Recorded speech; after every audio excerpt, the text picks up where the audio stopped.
Good afternoon to our viewers in Germany and good morning to our viewers in the United States.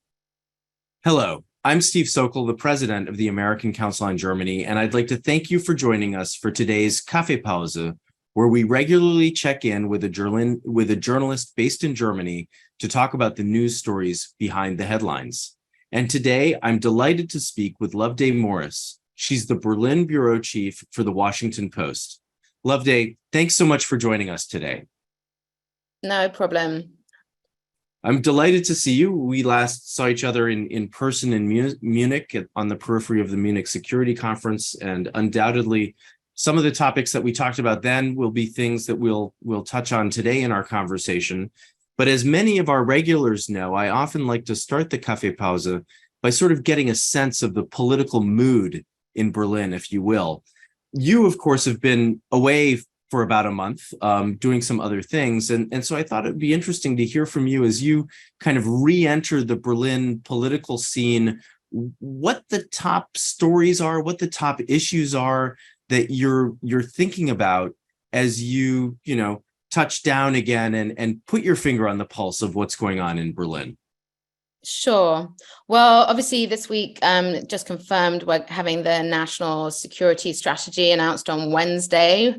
Much anticipated. It was meant to be originally announced at Munich, but that got pushed back. There's been a lot of wrangling in the coalition about that. So yeah, that's one thing we're definitely looking at, and to be followed up by the much delayed China strategy. And so yeah, the big questions in the coalition about how Germany obviously aligns itself and deals with these kind of big geopolitical questions. Other issues we're looking at, Nord Stream is something that is constantly on our radar at the moment and taking up a lot of time. We're expecting at some point something from the German prosecutor on the investigation here, which is ongoing. So that'll be interesting. Unclear when that's coming, but yeah. Those are some of the sort of main topics we're looking at the moment. Well, let's maybe take each of those in turn and then turn to a couple of other things that are worth unpacking as we think about what's going on in Germany right now. As you mentioned, the German national security strategy is much anticipated, and it will be released and adopted this week. Do you have any sense on what we can anticipate from the national security strategy? Do you have any insights into what might actually be in it? Well, I mean, I think we have to sort of temper our expectations with the fact that this is a three-party coalition trying to sort of agree on a document with very different points of view. So I think in some senses, not to say not to expect too much, but in terms of kind of big, there had been discussion around a National Security Council, of course, and that was something that we know is not going to happen. The Greens were worried. There was an argument of where to place that in Germany, in the Chancellery or in the Foreign Ministry. And the Greens did not want to see that put in the Chancellery. There was a fear that that would take away some powers from the Foreign Ministry. So we won't have a National Security Council. We know that. And other kind of structural things. There was a discussion about whether to take some. This also covers kind of Germany's kind of disaster response and issues like this. And there was a discussion about whether to make that more centrally controlled. But there's also been discussion with all the federal states on this, and that's something they don't want to see. So I think in terms of kind of laying out Germany's kind of broad kind of strategy, sure, there'll be a lot of interesting points in there, but like actual kind of tangible elements to it, we're expecting a sort of written commitment to the 2%, but it's hardly earth-shattering stuff. Mm-hmm. But yeah, I mean, it'll be an interesting policy document to see kind of where things stand on a whole range of, quite a broad range of issues, from climate to disaster response. China, there'll be a small paragraph on China, but then we'll get the border strategy and obviously Russia and how Germany kind of handles that going forward. And do you have a sense of where the national security strategy was crafted? Right, there's been this debate between the Chancellery and the Foreign Office that you just touched on as far as the National Security Council was concerned, but there's also been some jockeying between the two when it comes to sort of whose fingerprints are on the national security strategy. Do you have a better sense of where the actual strategy was crafted? So I've looked in more detail at the China policy because I was doing a specific story on that. And I think the national security strategy is the same in that it was originally drafted in the foreign ministry, but then sort of has gone through this long consultation with obviously the Chancellery most significantly, and back and forth about language and what it contains.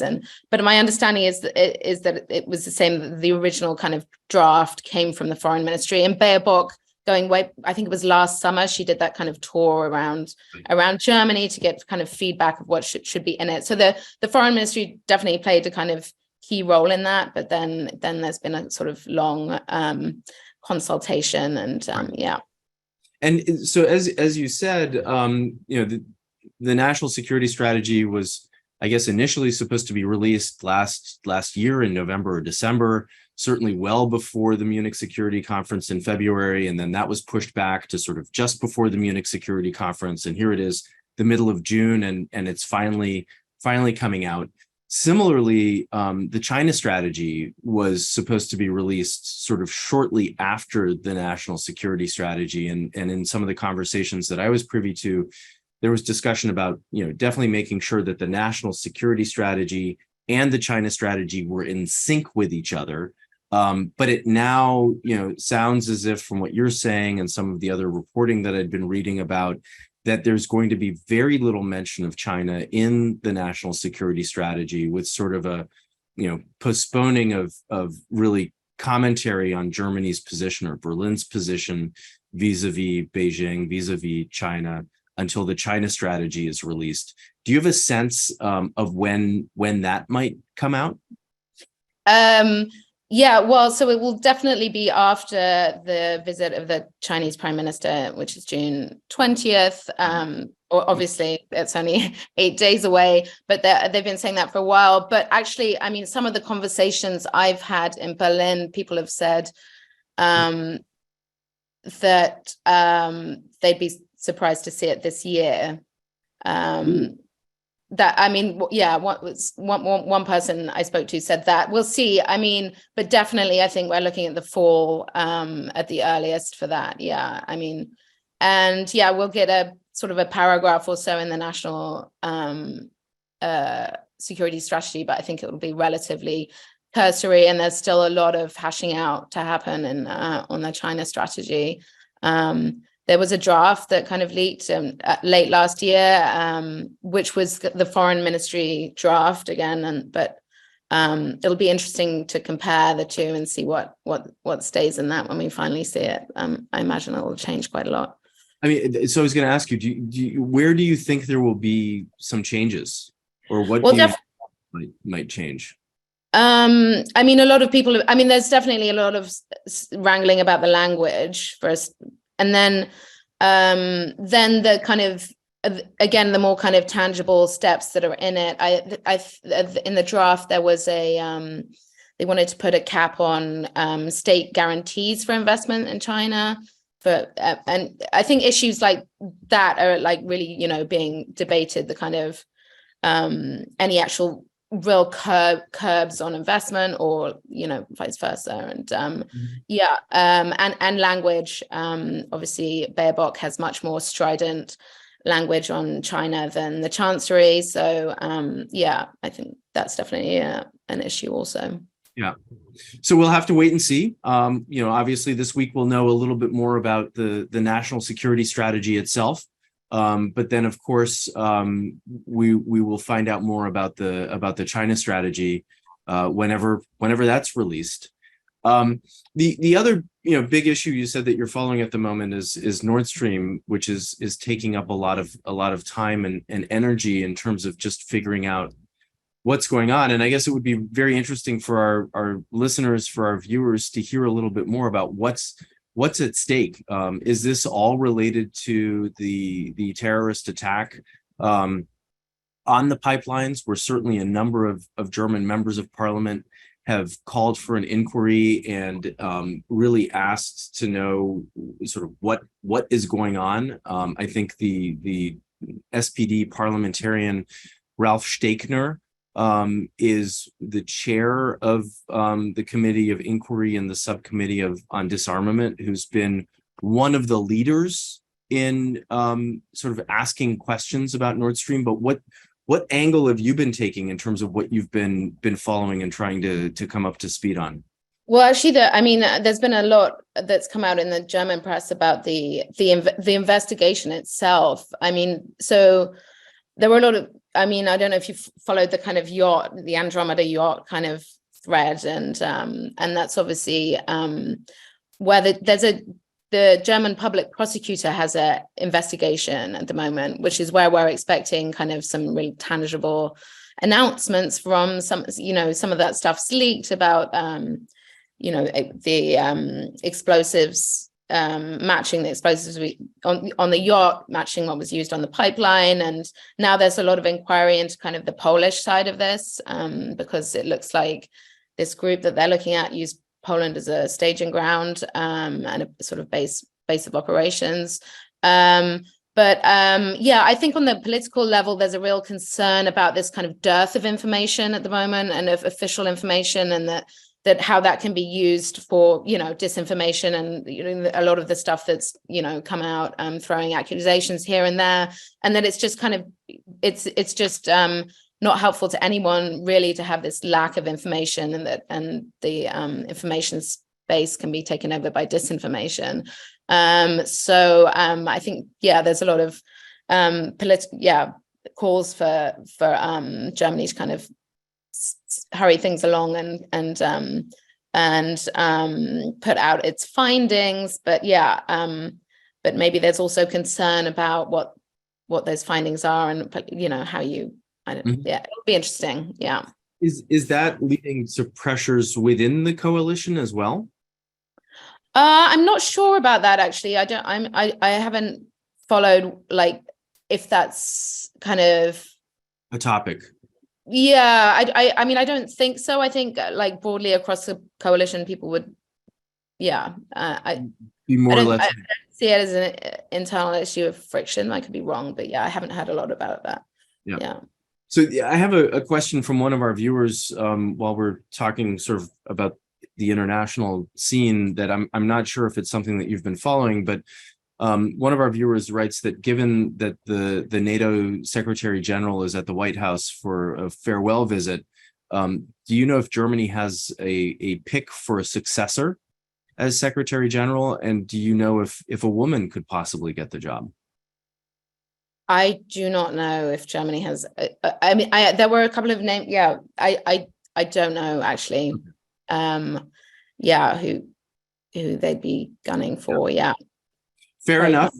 But I thought, you never know. But I thought I would. Yes. No. I've been a little bit out for the last month here, but it's not something I've seen any reporting on either, particularly. But then it might be out there. So one of the other issues that I wanted to raise with you is this sort of topic of immigration, migration, refugees.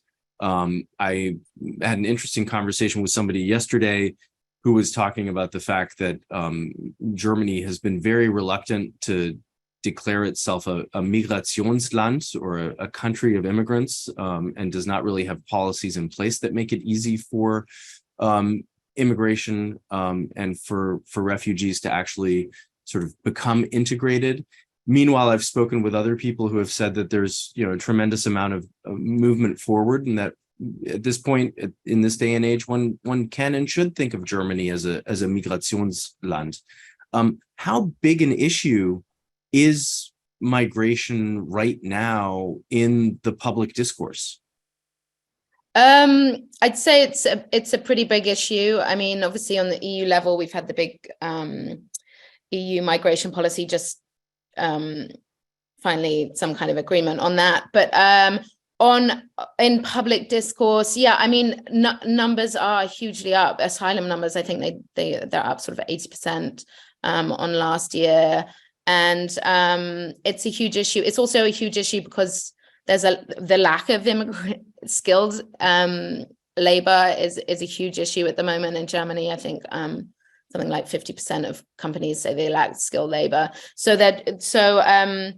And in political discourse, it's obviously something that's being jumped on by the right, like the far right, and being ramped up there by the AfD and like elsewhere in Europe.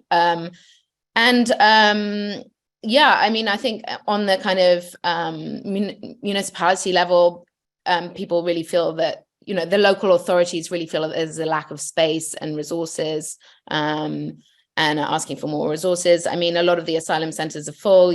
On top of a doubling of kind of asylum cases, that doesn't even include the Ukrainian refugees who are under a different in a kind of different category. So yeah, I think there is a real feeling that they need to do something about that. Yeah, and it is an issue with people. I mean, I think it also when it's kind of picked up with the right, obviously this debate kind of feeds into cost of living issues, and you really see it kind of brought up in relation to that, like, how can we afford to look after refugees when, Germans can't even pay their bills. So yeah, I mean, it is definitely prominent in the discourse at the moment. Yeah, and it's been a big issue in the coalition. Yeah. I mean, it's been interesting because it's a topic where, I've just heard different things in recent months from different people who I've had a chance to speak with, both people in Germany, but also people who've been passing through the US, where, some have said it's even more palpable than ever that there are migrants who are in Germany, and there are others who have said it's very different from 2015 and 2016. For example, local governments are not having to use high school gymnasiums or school gymnasiums to house migrants. They're able to find space for them elsewhere. And so the general public is not as affected by the fact that there is this inflow of refugees. And at the same time, there's this big debate about the fact that I guess annually Germany is losing about 400,000 workers, and so it has a need for a labor force. Some people see migration as being a way of fixing that problem, of addressing that problem, and others don't, because many of the people who come don't necessarily have the skills that are needed. So it's a very complicated issue for Germany, and it's interesting, to hear how much it's playing out both in the press and press coverage, but also just in the mood in the country. Yeah.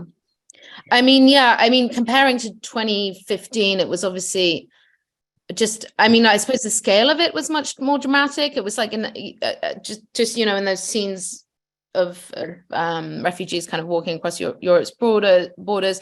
I suppose it's kind of less of a sudden influx, and it's kind of less visible. And yeah, it does come, and even then also, I think one of the reasons that Merkel kind of opened Germany's border again was the labor issue. It's always been, it's assessing how to balance those things. And we just had the social affairs minister in Africa, where she's trying to kind of figure out how to get skilled immigration from Africa at the same time as we're having these discussions about closing Europe's border. So they're definitely trying to balance those two issues, and and at the same time stop it from becoming an issue that the AfD really kind of gains out of. And that's actually a good segue to talk a little bit about the AfD, the Alternative for Germany, which has seen, a bit of a rise in recent months, and on a national level, at least, is polling at about the same as the Social Democrats, the governing party, right? They're both at about 18% right now. Yeah, which kind of. is a cause for concern. I mean, you just mentioned that the AFD has gotten, a bit of wind in its sails because of the migration and refugee issue. But how should we understand this uptick in support for the AFD? I think you have to look at it really in a lens of a Europe. I mean, really, the populists are back across Europe. I mean, if you look at what's happening in Austria, already had Meloni elected in Italy. I just got back from Slovakia, where Fico is the front runner there, who's left-wing populist, and I think it's a wind across Europe, and I think it's definitely related to cost of living and issues that are impacting that kind of support base, who are more inclined to vote for the AFD, who are struggling to pay their bills, and these parties are very good at whipping in these kind of more difficult times. It gives them a real opportunity to kind of whip up the kind of resentment that they thrive off, and I think, that really is the crux of it, and it's not something that's isolated to Germany. It's happening in other places in Europe. The question is, whether this is a kind of a blip, and how long they will be able to maintain it. And we don't have parliamentary elections in Germany for a while, but we have EU elections more quickly. So I think it's really related to the economic situation. So we'll see. The question that I sort of have is how much of this in polling is sort of a protest and a voice of dissent or dissatisfaction, and how will we see it play out in elections? As you rightly say, there are not any federal elections on the horizon in Germany, but there are, of course, 2 state elections this October in Hessen and Bavaria, but next year there are state elections in several East German states. And then, of course, there are the EU elections as well. And so, we'll have to see how it plays out. It's also, creating some concern, if you will, or discontent within the CDU and CSU in terms of how far to the right some of their voters are going, and that they're perhaps losing support, although they seem to be polling fairly well at the moment. So this too is something that we'll have to watch, but it's undoubtedly, as you say, the economic situation that has been key. And so I'd like to maybe fold in another viewer question who recognizes that Germany entered a technical recession in May after 2 quarters of recession, basically, or a recessionary trend. The viewer asks, what has been the public recognition and reaction to being in recession, and how has the media been reporting on this? I think, there's been talk of Germany going to a recession for so long, and then it was kind of unexpected it didn't happen, and then unexpected it did happen just now. So, I think there's been a lot of sort of mental preparation for that in the public. I think Germans are generally pretty sensible, and have been sort of belt tightening, and I don't think it's and I think we had some sort of positive predictions for next year just this week. But there were real concerns about the long term. There've been some quite, when it comes to media coverage, there was some sort of more not hysterical, but concern about the story about Chinese car imports, and which have hugely jumped in Germany because the switch to electric batteries and all the rental car companies are renewing their fleets, and they just can't. Germany just can't meet the demand for electric vehicles in Europe right now, and I'm sure that's only going to increase as we get to the combustible engine ban. And yeah, so there's been a lot of kind of, I think, fear around those kind of real structural issues in the German economy right now.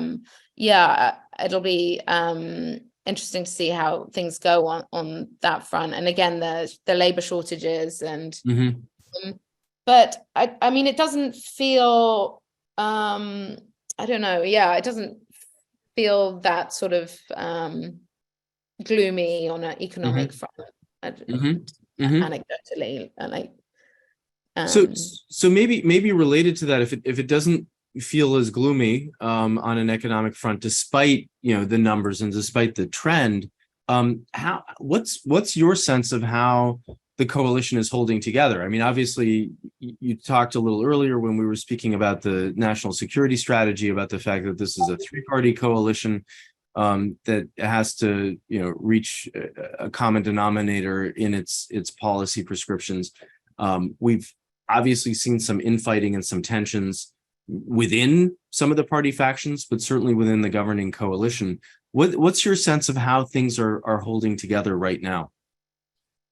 Yeah, I mean, all of these policies have been really sort of fractious within the national security strategy, the migration, particularly. I mean, the Greens were pretty, and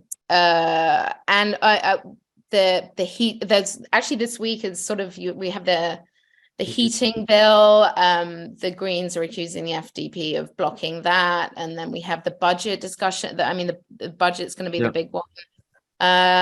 Yeah, I mean, there's a lot of it's a time of a lot of kind of wrangling over these key policies, and but I mean, I suppose that's the nature of having a coalition government generally, Right. I'm not sure, how dire they are, but obviously there are a lot of there's some personality clashes there, and but we're also seeing some splits sort of within some of the parties, right? I mean, even within the Green Party, there's not a united front on some of these issues. Within the SPD, there's not necessarily a united front. So we're seeing some jockeying even within the parties, let alone between the parties that make up the government. Right, absolutely. And the Greens, I mean, again, over the migration, that was a big, at the end of the day, but the Greens kind of coalesced to this agreement. And yeah, a lot of people were deeply unhappy. They didn't get even the exception they wanted for sort of children not to be held up with this kind of these extra procedures at the EU borders. So absolutely, there's been a lot of sort of internal strife within maybe particularly the Greens. I don't know if you've picked up on I certainly think that within the Greens on a couple of different topics there seem to be some different alignments, but one of the things that I found interesting that I was reading over the weekend was one author was positing that there's a coalition within the coalition, and his point was it looks more like it's an alignment between the Social Democrats and the Free Democrats within the coalition, not with the Greens, sort of leaving the Greens out a little bit. And I was curious whether that's something that you also have observed a little bit in terms of Christian Lindner and Scholz having a tight alignment. Well, yeah, and certainly sort of the key disputes seem to have been between the Greens and the Chancellery, or the Greens and the FDP, rather than, I haven't heard a lot about sort of, I suppose that would make about sort of issues between the SDP and the FDP, less so. So that would make sense. So we've had a couple of questions as well, having to do with Turkey, and I'm not sure if that's something that you've been following, but of course, last month there were 2 rounds of elections in Turkey, and one of our viewers is curious whether you can share anything about Germany's reaction to Erdogan's re-election in Turkey. And another viewer is curious about sort of what Germany's strategy is vis-a-vis Turkey, particularly in relation with China and Central Asia. But I think to start with, just are we seeing, might we see a change in the relationship between Germany and Turkey?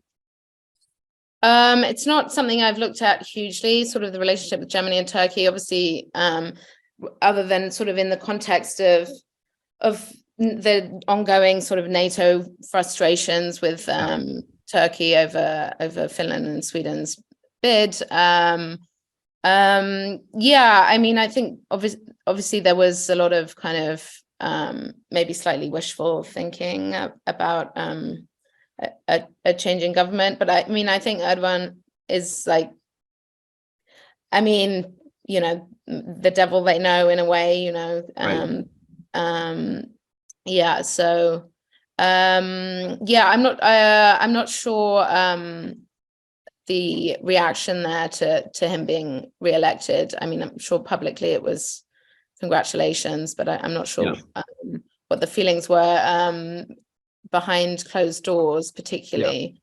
But yeah, I mean, within NATO, it's obviously an ongoing issue, and there was hope there'd be movement on Sweden's bid. I think that there's still, I mean, there was hope that kind of that might ease after the election, even if it's a continuation. So we'll see with that. I'm not sure if there's been much movement on that recently, but so as we sort of come to a close, I mean, as we look ahead to the week, obviously the release of the national security strategy will be something well worth following to see what the contours of that are, what the details of that are.